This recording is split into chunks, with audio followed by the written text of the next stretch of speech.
우리 친구들 안녕하세요. 먼저 영접 기도하고 시작하겠습니다. 사모님 따라해 보세요.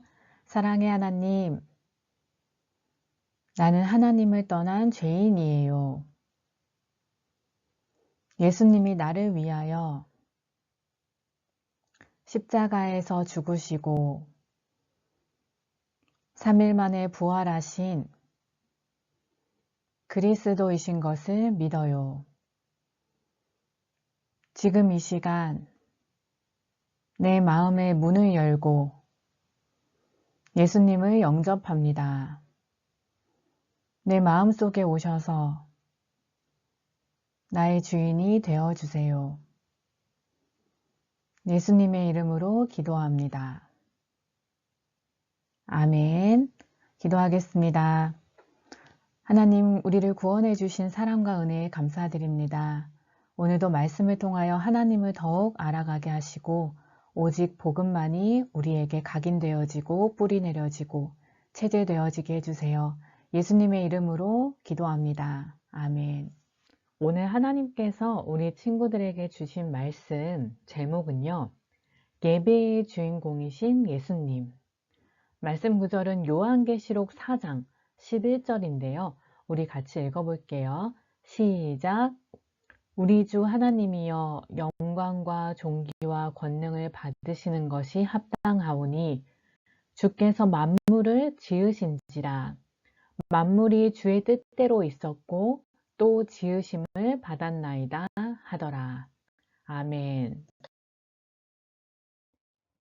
자, 우리 친구들 여기 그림 보시면 멋진 자동차, 예쁜 공책, 또 멋진 집이 있어요.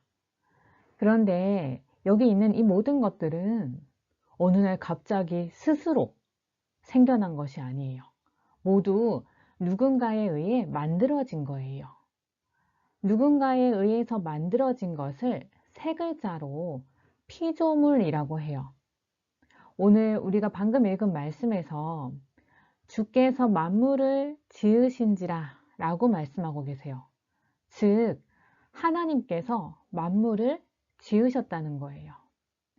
이 세상에 그 어떤 것도 그 누구도 혼자서 생겨난 것은 없어요. 하지만 하나님만이 스스로 계신 분이에요. 하나님께서 이 세상 모든 만물을 하나님의 뜻대로 있게 하셨고 또 만드셨어요. 우리 사람도 하나님께서 창조하셨어요. 하나님께서 사람을 창조하실 때 땅의 흙으로 사람을 지으시고 그 코에 하나님의 생기를 불어넣으시니 사람이 생명, 즉 살아있는 영적인 존재가 되었어요. 누군가에 의해 만들어진 것을 피조물이라고 우리가 방금 말씀을 나눴는데요. 우리 사람은 이 세상의 다른 것들과 다르게 영이신 하나님을 닮은 영적 피조물로 하나님이 창조하셨어요. 그래서 영이신 하나님과 교제하면서 영이신 하나님과 함께 하면서 살 때 가장 행복한 존재로 창조하셨어요. 그런데 마귀의 거짓말에 속아서 선악과를 먹은 사람은 영이 죽어버렸고 다시 하나님을 만날 수 없게 되었어요. 하나님을 만날 수 없는 사람은 다른 우상을 섬겨야 하는 거예요.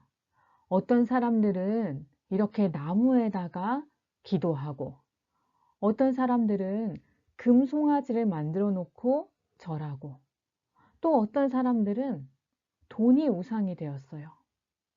하지만 이 모든 것들은 창조주 하나님께서 만드신 피조물일 뿐이에요. 그런데 영이 죽은 사람은 영적인 눈이 어두워지고 영적인 지식이 없어서 틀린 대상을 예배하는 거예요. 오늘 말씀에서요, 정확하게 말씀하고 계세요. 하나님만이 영광과 존귀와 권능을 받으시는 것이 합당합니다. 즉, 하나님만이 우리의 예배를 받으실 수 있는 분이세요. 하나님만이 창조주이시기 때문이에요.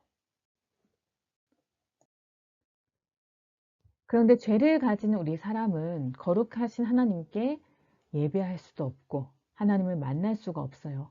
하지만 하나님께서 우리가 하나님을 만날 수 있도록 제사함을 받는 방법을 알려주셨어요. 그래서 구약시대에는 제사함을 받는 제사가 예배의 중요한 요소였어요. 피 흘림이 없이는 제사함을 받을 수 없다는 말씀대로, 죄의 대가는 사망이라는 말씀대로 우리의 죄를 없애기 위해서는 동물이 우리 대신 희생을 당했어요.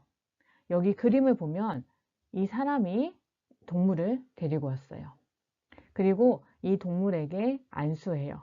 이것은 동물을 데리고 온 사람의 죄를 이 동물에게 옮기는 거예요. 그리고 죄가 옮겨진 이 동물이 죽임을 당하는 거예요. 그 동물의 피를 가지고 또 이 희생 제물을 불태워서 제사를 드렸어요. 하나님께 이렇게 제사를 드릴 때 항상 희생 제물을 가지고 제사를 드려야 돼요. 그런데 하나님의 아들이신 예수님께서 우리의 죄를 대신해서 죽은 희생 제물과 같이 우리의 죄를 위하여 십자가에서 죽으심으로 영원한 속죄를 이루셨어요. 구약시대의 희생 제물이 우리의 죄를 위해 죽은 것은 앞으로 우리의 구원자가 되시는 예수님께서 오셔서 우리의 죄를 위해 죽으실 것이다 라는 것을 의미하는 거였어요. 우리의 죄가 옮겨진 예수님께서 십자가에서 죽으실 때 우리가 죄사함을 받아서 거룩하신 하나님께 나아갈 수 있게 되었어요.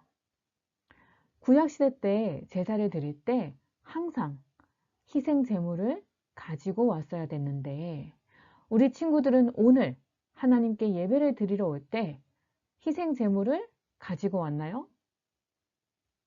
안 가지고 왔죠.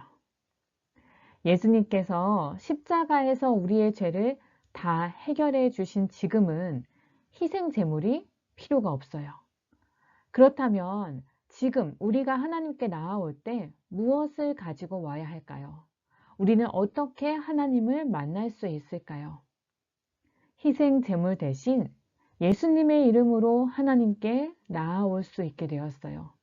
예수 그리스도를 믿는 믿음으로 말미암아 우리가 하나님의 자녀가 되어서 마음껏 하나님을 예배할 수 있게 되었어요. 이 예수님의 이름으로 하나님께 기도할 수 있게 되었어요. 예수님만이 우리를 하나님을 만날 수 있게 하실 수 있는 분이세요. 예수님의 이름으로만 하나님께 기도할 수 있어요. 그래서 오늘 제목과 같이 예수님만이 예배의 주인공이신 거예요. 오늘 우리 친구들이 하나님을 예배하는 자리에 나와 있는데요. 구약시대 때 희생제물을 가지고 하나님께 나온 것처럼 오늘 예배를 드리는 우리 친구들은 무엇을 가지고 와야 하냐면요. 예수 그리스도를 믿는 믿음을 가지고 예배를 드려야 돼요. 예수님만이 우리의 구원자시다. 예수님만이 하나님을 만날 수 있는 길이 되신다. 예수님만이 마귀를 이기실 수 있는 권세를 가진 분이시다. 이 믿음을 가진 자의 예배를 하나님이 받으시고 축복하세요. 오늘 말씀을 통하여 우리 친구들이 예수님만이 우리의 참 왕이시고 참 제사장이시고 참 선지자이시라는 사실을 꼭 붙잡기를 기도합니다. 예수 그리스도만 믿는 믿음이 더욱 커지기를 기도합니다. 기도하고 마치겠습니다. 하나님, 하나님을 떠나서 마귀의 종으로 살아갈 수밖에 없는 우리에게 우리의 죄를 영원히 속죄하신 예수님을 보내주시니 감사합니다. 예수님만이 그리스도심을 믿는 믿음을 가진 자로 예수님만 붙잡고 예수님만 따라가고 예수님만 전하는 전도자 되게 해주세요. 예수님의 이름으로 기도합니다. 아멘.